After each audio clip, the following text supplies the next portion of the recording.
আচ্ছা ভাই, আপনি কি ফকির? আমি ফকির না, তো কোন কোম্পানির অফিসার?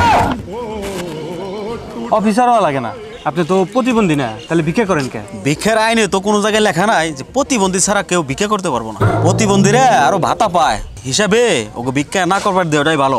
ও, ওগো ভিক্ষা না করতে দেওয়া ভালো, আর আপনারে করতে দেওয়া ভালো। আপনারা তো মানুষ ভিক্ষা দিতেছে অসহায় ভাইবে, আপনি তো অসহায় না। না, আমি বিরাট বালেস্টার, আমি BMW তে সেরে ঘুরি। আরে ভাই, আপনারা ভিক্ষা দিলে তো পাপটা বইব না, কিন্তু আপনি তো সুস্থ মানুষ, আপনি তো কাম করে খাইতে পারেন। কাম? তাহলে দেও না আমার একটা কাম, একটা চাকরি দেও না। চাকরি? চাকরি তো মামুর বাড়ি মুয়া, চাইলেই পাওয়া যায়। কামলা দেখাইতে পারেন না? ওই কামলায় যে পরিমাণ পরিশ্রম, ওতে আমাকে পোষায় না। তাই বলে ভিক্ষা করবেন? এই বৈশাখ খাওয়ার চাইতে চিরা খাওয়া বলো। আমি যা করতেছি ভালোই করতেছি। তোমার যদি এত বুদ্ধি থাকে, যারা বেকার ঘুরে বেড়ায় তাকে গিয়া উপদেশ দাওগা। কাম কাজ না কইরা এক একজন দেহগা নেশাবানি ধরছে, তুমি অগো বুঝ দাওগা।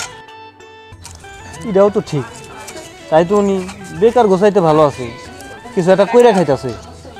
তা তো চল ছাত্রী করে নাটক মাটক করে এত অভিনয় করে, তাই এমন কি কোনো দিন গেছে যে এক ঠেয়া উঠে নাই? না ভাই, মায়ের মধ্যেও তো ভালো খারাপ আছে। তবে এই ঈদ চিদ পূজা পার্বণে ব্যবসা যেমন চাঙ্গা থাকে, তবে আমাকে ব্যবসার মধ্যে আবার ড্যাম সিজনও আছে। তা ভিক্ষার আবার ড্যাম সিজন হয়? তা ভাই, ড্যাম সিজন আর ভালো সিজন মিলিয়া তা কীরকম ইনকাম হয় আপনার? ও ভাই, 2,500 থেকে 3,000 পর্যন্ত হয়। তাহলে তো ইনকাম আহামরি বেশি না। ওই 2,500-3,000 টাকা মাসে ইনকাম করে তো সংসারই ভালো মতো চলে না। না ভাই, প্রতিদিনের ইনকাম এটা, ওভার টাইম করলে আর একটু বেশি হয়।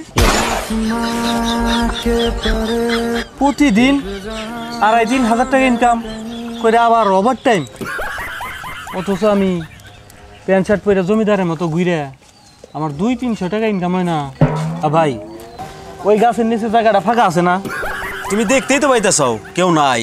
তা ভাবছি 1 তারিখের বেতনটা উঠাইয়া 2 তারিখ থেকে আমি ওই গাছের নিচে বসুম।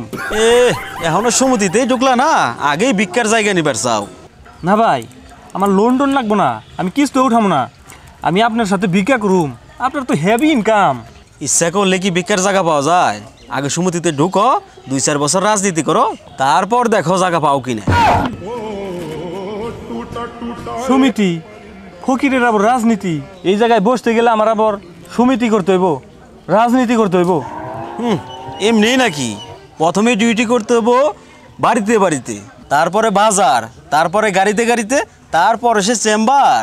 আল্লাহ রে, কয়দিন পর ফকির মালিক সমিতির নির্বাচন হইব, তারপরে নমিনেশন নিয়ে কামড়াকামড়ি লাগবো। ভাবছিলাম এটা সহজ পেশা, এইটাও তো দিই মারাত্মক লেভেলের কঠিন। ভালো রাজনীতি চলতেছে। ও ভাই, আমার ভুল হয়েছে, ক্ষমা করে দেন। আমার ভুল হয়েছে, ক্ষমা করে দেন। কি করে?